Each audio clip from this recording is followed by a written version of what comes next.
My brother-in-law shoved my 13-year-old son against a wall because the kid got a full scholarship to a private high school and his daughter didn't. He thought I'd let it go because we were family. He thought I'd swallow it the way I'd swallowed everything else for 6 years. He was wrong. I need to back up a little because none of this makes sense without context. My name is Claire, and I'm a licensed CPA working for a mid-size accounting firm in Columbus, Ohio. I have one son, Caleb, who is 13 and probably the most self-sufficient kid I've ever met in my life. That's not me bragging. That's the product of necessity. I've been raising him mostly alone since my divorce 4 years ago, working 50-hour weeks during tax season and barely less than that the rest of the year. Caleb learned early that mom couldn't always be at the science fair or the soccer game, and instead of resenting me for it, he just figured out how to show up for himself. Teachers loved him, coaches loved him. He was quiet and methodical and funny in this dry, deadpan way that caught you off guard. His cousin Priya was 12, almost 13. She was my brother-in-law's daughter from his first marriage. My sister Addie had been with him, Ray, for 5 years. They lived 20 minutes from us in a nicer neighborhood, in a house that Ray's parents had partially funded because Ray had a habit of generating big ideas and modest follow-through. He was charming in the way that people who've never had to be accountable tend to be. Loud at dinner parties, generous with opinions, slow with apologies. Priya was a sweet kid underneath all the pressure her dad put on her. She liked horses and had a binder full of stickers she'd been collecting since 2nd grade, but Ray needed her to be exceptional. He enrolled her in test prep courses, hired a college counselor for a 7th grader, and talked about her academic future the way other people talk about stock portfolios. Every family dinner somehow circled back to Priya's grades, Priya's extracurriculars, Priya's trajectory. Caleb never said a word about any of it. He did his homework at the kitchen table after I got home from work. He studied for the Ashworth Academy entrance exam with a library book and some YouTube videos because I didn't even know there was a prep course circuit until it was almost too late to sign up. I found out about the scholarship competition from his school counselor in November and thought, sure, let him try. The worst that happens is he doesn't get it.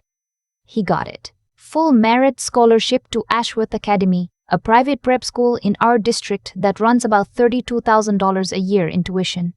Caleb's award covered everything: tuition, books, fees, even a small stipend for supplies. The letter came on a Thursday. I stood in the kitchen in my work clothes and read it 3 times. Then I sat down on the floor because my knees went a little weird. Priya had applied too. Ray had been talking about it for months, positioning it as the logical next step in her academic development. She had a tutor, a coach, a color-coded study schedule Ray had designed himself. Her results came the same week. She made the waitlist. The waitlist is not nothing. Plenty of kids get off the waitlist. I was going to text Addie something encouraging about it. I didn't get the chance. The call came from Caleb on a Friday afternoon while I was still at my desk. His voice was flat in the way that scared me more than if he'd been crying. Mom. Ray came over. I sat up straight. What do you mean he came over? You're at home. Yeah. He asked if he could use the bathroom. I let him in, and then he started asking about the scholarship. Caleb, I was already reaching for my keys. Where is he now? He left. But Mom, he grabbed my shoulder, like hard. He pushed me into the wall by the door. The drive home took 11 minutes. I know because I looked at the timestamp on Caleb's call afterward. I don't remember any of the traffic or the turns. I just remember pulling into the driveway and seeing Caleb sitting on the front step with his backpack still on, like he'd been outside since it happened and didn't know what to do next. He had a red mark on his upper arm, visible even through his sleeve when I pulled the fabric aside. His shoulder blade had hit the edge of the doorframe and there was a bruise forming along the ridge of it. Small, but real. The kind of thing that shows up worse the next morning. I didn't scream. I didn't call Ray right then. I took photos with my phone under the porch light, close-ups of the mark on his arm and the bruising on his shoulder. Then I sat next to him on the step and asked him to tell me exactly what happened. Caleb said Ray had knocked, said he needed to use the bathroom, which was plausible enough that Caleb let him in. Once he was inside, Ray started talking about the scholarship. Said the selection process was unfair. Said Caleb must have had help from someone at the school because there was no way an unsupervised kid outperformed a girl with a full prep team behind her unless something shady was going on. Caleb said he tried to say that wasn't true. Ray got louder. Caleb said he wasn't going to keep arguing about it and turned to walk away. That's when Ray grabbed him by the shoulder and shoved him into the wall. He said I should think about what it means to embarrass family, Caleb told me. His voice was steady, but he was picking at the edge of his backpack strap, which is what he does when he's trying not to show that something rattled him. I put my arm around him. You did nothing wrong, do you hear me? Not one thing. I know, he said. And then, quietly, is Aunt Addie going to be mad at us? That question is the one that stayed with me. 13 years old, sitting with a bruise on his shoulder, and he was worried about keeping the peace. I took him to urgent care that evening. Not the ER. I wanted documentation, not the drama. The attending physician noted the contusion on his shoulder and the soft tissue bruising on his upper arm, consistent with a forceful grip. When she asked what happened, I told her my brother-in-law had grabbed and shoved my son. She documented it as assault by known adult. Before we left, she mentioned that she was a mandated reporter and that given Caleb's age, she was going to make a note for follow-up. In the car on the way home, my phone lit up with a text from Ray. I hope Caleb learned something today about humility. Priya worked her tail off. He should be grateful anyone's paying attention to him at all, given how much you're gone. Don't make this into something it isn't. I screenshotted immediately and emailed it to myself with the timestamp. Then Ray sent a second one. Addie agrees he was out of line, but you know how he gets when he's stressed. Let's not blow this up. Priya is devastated. I want you to sit with that for a moment. My child had a bruise on his shoulder from Ray's hand, and the message I received was about Ray's stress levels and Priya's feelings about a waitlist. I didn't reply. Instead, I called a non-emergency police line and made a report. The officer I spoke to, a woman who sounded like she'd heard everything twice, told me to come in the following morning and bring the photos and the urgent care paperwork. She also told me to write down everything Caleb had told me while it was fresh, time-stamped, in as much detail as possible. I did that at the kitchen table after Caleb went to bed. I wrote 4 pages. Addie called at 10 p.m. I let it go to voicemail. She called again. I picked up. Claire, I need you to not do what I think you're doing, she said. Her voice had that careful, managed quality she got when she was trying to hold 2 things together at once. He put his hands on my kid, I said. I know, and he knows it was wrong, he told me.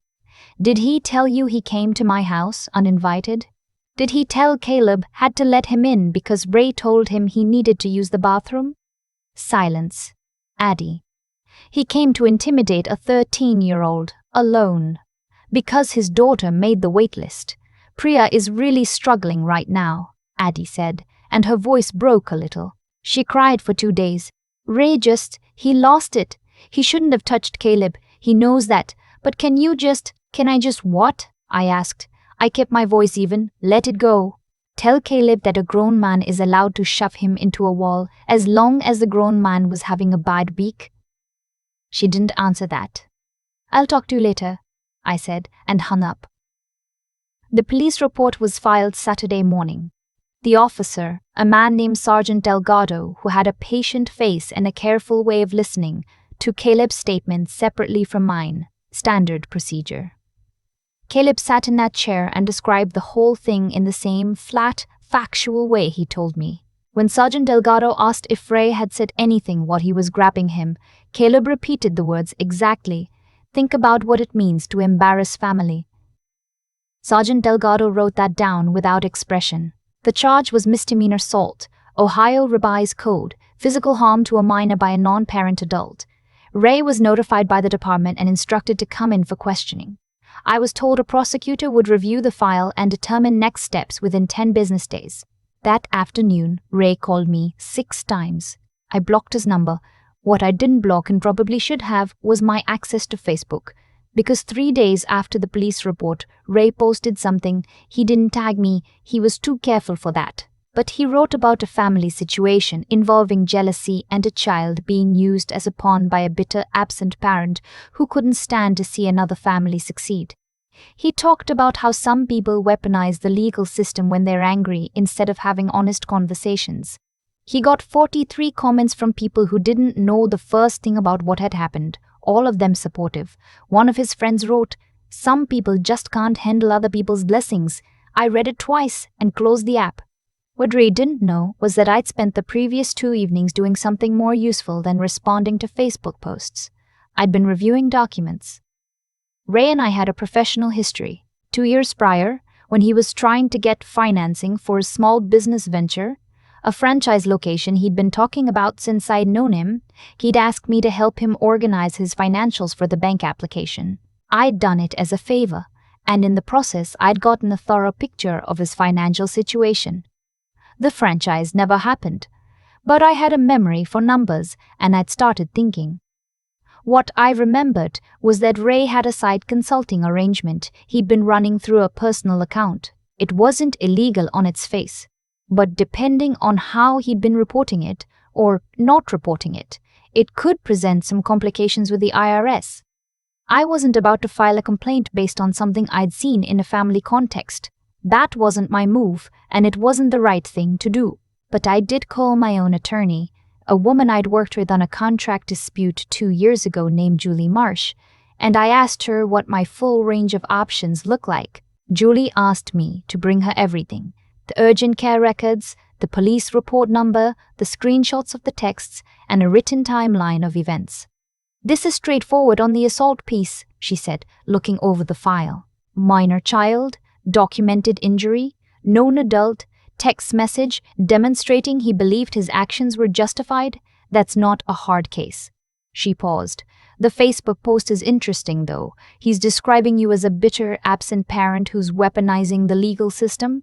You're a licensed CPA. That has professional implications." "It does," I agreed. "If he keeps it up, we add a defamation component," she said. "And given what he's already put in writing, I don't think he's smart enough to stop." She was right. He wasn't. 10 days after the Facebook post, Priya's school, the public middle school she currently attended, received a call from an anonymous tipster claiming that Caleb's scholarship application had contained falsified extracurricular records. The tipster suggested the school investigate whether I had used my professional connections to manipulate the review committee. The assistant principal called me directly. She'd already pulled Caleb's application on file and his school records. She told me the accusation didn't align with anything she could see and that she wanted me to know before I heard it elsewhere. "Do you have any idea who might have made this call?" she asked. "I have a strong suspicion," I said. "My brother-in-law is currently the subject of a police report for assaulting my son. This appears to be retaliatory." She was quiet for a moment. "I'm going to document this conversation," she said, "and I'll be reporting the call to the district office as a potentially malicious complaint." I thanked her and called Julie before I'd even pulled out of the school parking lot. "He called the school," I said. Julie made a sound I can only describe as professional satisfaction. "Did you get that in writing from the school?" "I'm going to." "Good. That's harassment of the protected party. Even if he didn't call you directly, he's targeting your son and your professional reputation. That changes the restraining order conversation significantly. I want to be honest about something. During all of this, I wasn't some cool, composed, legal strategist moving chess pieces around a board. I was a single mom driving to work and driving home and helping with homework and lying awake at 2 a.m. running through scenarios. I cried twice in the car. I ate cereal for dinner 4 nights in a row because I couldn't find the energy to cook. I called my best friend Dana at midnight once just to have someone tell me I wasn't crazy. But I also knew what I was doing. I'd spent 15 years working in numbers, in documentation, in the precise language of evidence and record keeping. Ray had picked the wrong person to try to gaslight. The civil harassment restraining order hearing was scheduled 6 weeks after the initial police report. I requested it on the grounds of assault, harassment, and the school incident. By the time we walked into the courtroom, my file had grown to include the urgent care records, the police report, the text messages, the Facebook post with timestamps, the sworn statement from the assistant principal about the anonymous call, and a detailed account from Caleb's school counselor about the impact on his stress levels and sleep in the weeks following the incident. Ray came in with his own attorney, a man in a slightly too large suit who kept arranging papers on the table like he was trying to make them look like more than they were. Ray had dressed carefully. Pressed shirt, a tie I'd never seen him wear at any family dinner. He looked like he was trying to be taken seriously. Addie wasn't there. I didn't know if that meant something or if she just couldn't bring herself to sit on either side of the aisle. Ray's attorney opened by arguing that the incident was an isolated overreaction driven by the stress of a competitive academic environment, that no serious injury had occurred and that the restraining order would be disproportionate, given that the families were closely connected through marriage. He also floated the suggestion that my legal action was retaliatory, that I was using the courts to retaliate against Ray for raising concerns about the scholarship process. The judge, a compact man named Judge Whitfield, with the expression of someone who'd been lied to professionally for 30 years, looked up from his notes at that last part. "What concerns about the scholarship process?" he asked. Ray's attorney shuffled his papers. "My client had reason to believe the selection process may not have been entirely was a formal complaint filed with the school or the scholarship committee." "No, Your Honor, but..." "So the concerns were expressed how? Privately?" Another pause. "In a discussion with the minor child." "Yes. In the minor child's home, which my client's son entered by telling the boy he needed to use the restroom." Judge Whitfield looked at his notes again. "Proceed." Julie was precise. She didn't editorialize.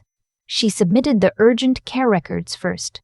The documented bruising, the physician's notes, the mandatory reporting notation.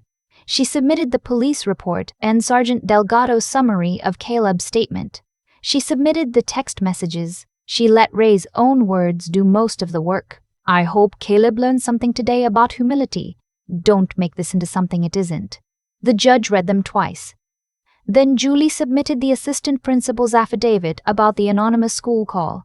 That was the moment the air changed in the room. I saw Ray's jaw tighten. He hadn't expected us to have that in writing. "Your Honor," Julie said.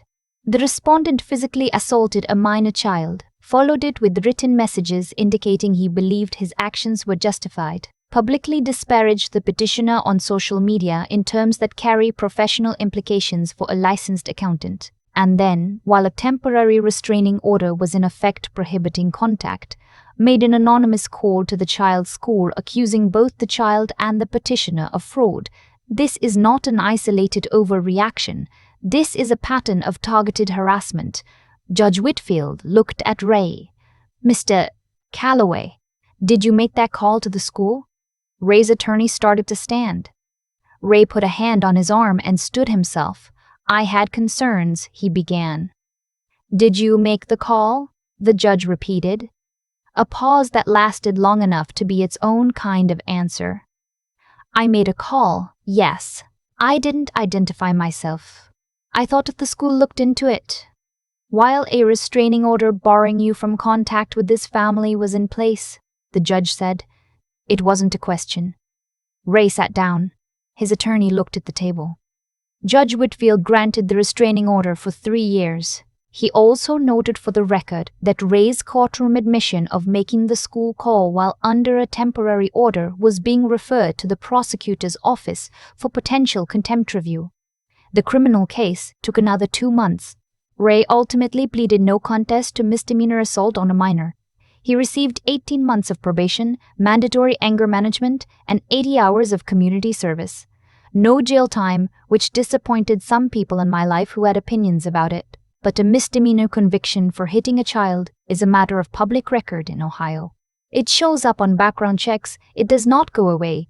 His franchise ambitions effectively ended. The franchisor he'd been in talks with for years ran a background check as part of their standard process. When he reapplied, he was declined.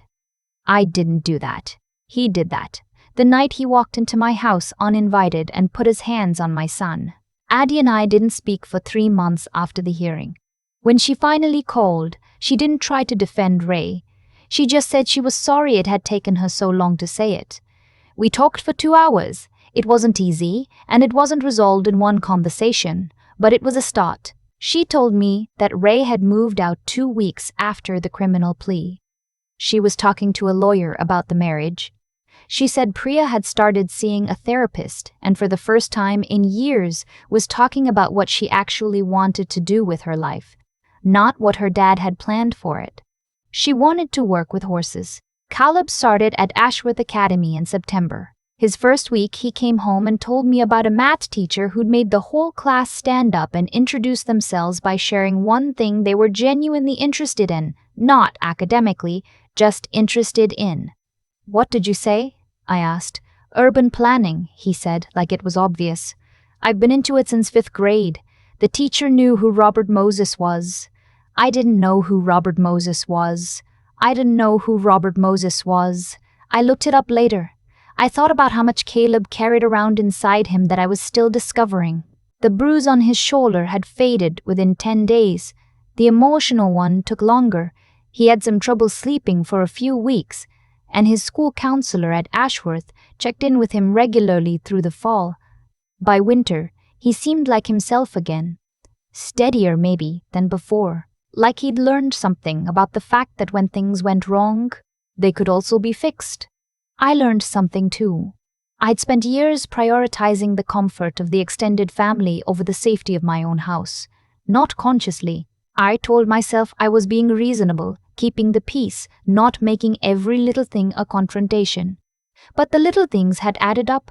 The comments about Caleb being a loner, the suggestions that he'd benefit from more supervision, the quiet implication, running through years of family dinners, that my kids' achievements were somehow a comment on Priya's shortcomings and that the polite thing was to minimize them. The night Ray shoved my son, I stopped being polite. I'm not interested in revenge as a concept. I don't replay the courtroom scene for satisfaction. What I do think about, sometimes, when I'm driving home late and the highway is empty and I have space to think, is the look on Caleb's face when I told him the scholarship was his, no one was taking it, and that what had happened to him was documented, reported, and handled. He nodded slowly, the way he does when he's processing something. Then he said, "So it's over?" "That part is over," I said. He went back to his homework. There's a version of this story where I let it go to keep the peace, where Caleb learned that family loyalty means accepting what's done to you without recourse, where Ray never faced a consequence and went right on believing that his daughter's placement on a waitlist was someone else's fault. I chose a different version, not because I was trying to burn anything down, but because the alternative was raising my son inside a lie. The lie that love means tolerating harm, that keeping the family comfortable was worth more than keeping him safe. It wasn't. It never was. He got into the school because he worked for it. In silence, mostly, without a tutor or a coach or a color-coded schedule. He got in because he's the kind of kid who figures out what he needs and goes and gets it, even when no one's watching. He learned that from somewhere. I'd like to think he learned it from me.